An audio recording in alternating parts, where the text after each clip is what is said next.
Baik, assalamualaikum warahmatullahi wabarakatuh.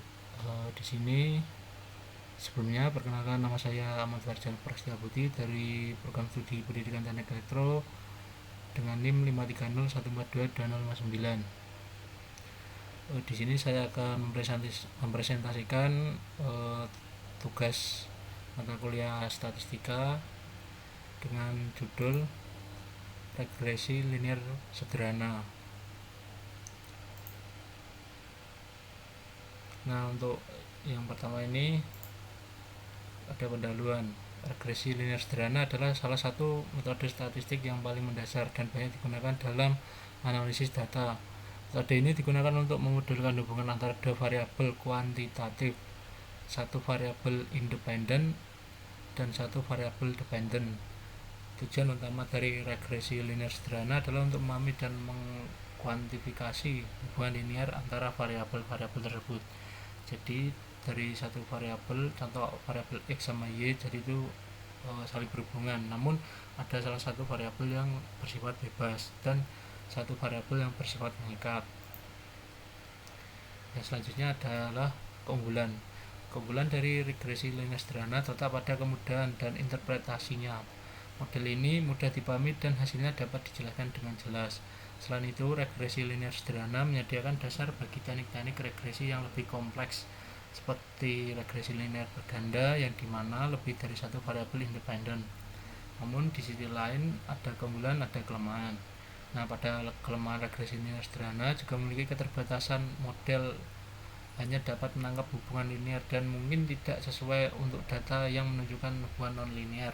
Selain itu, asumsi-asumsi yang mendasari regresi linear seperti linearitas dan homoskedasticity. Next. Nah, yang pertama ini mungkin saya akan jelaskan langsung lewat SPSS-nya saja untuk mempermudah penjelasannya.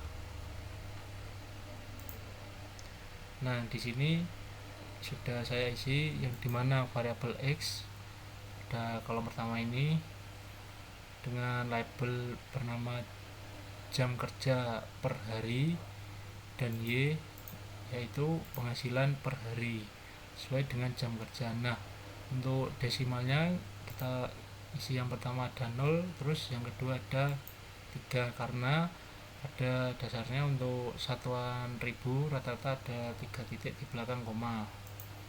Nah, ini mungkin sudah saya isi, dan dimana ini variabel x ada 8 sampai 18 jam kerja dengan upah 50 sampai 260 kerja.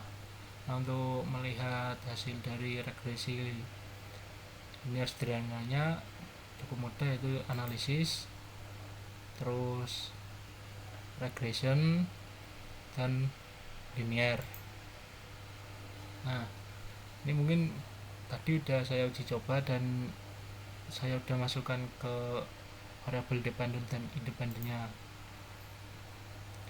dimana variabel y itu mungkin saya ulangi lagi. Nah, pada variabel x itu masuk ke independen, sedangkan variabel y masuk ke dependen.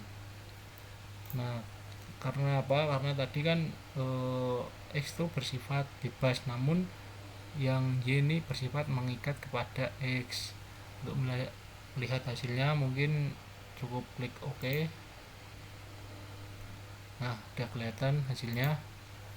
Untuk hasil yang pertama ini ada variabel entered atau removed.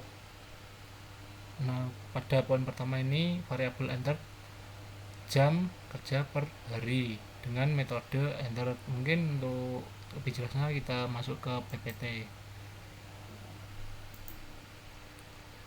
Nah, ini yang tadi.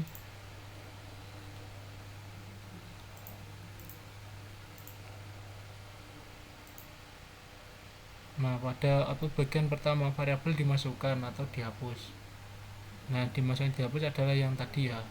Tabel di samping menjelaskan tentang variabel yang dimasukkan serta metode yang saya gunakan. Variabel yang saya masukkan adalah jam kerja per hari sebagai variabel independen dan pendapatan sebagai variabel dependen, dan metode yang digunakan adalah metode entered. Next, yang pertama ada model summary,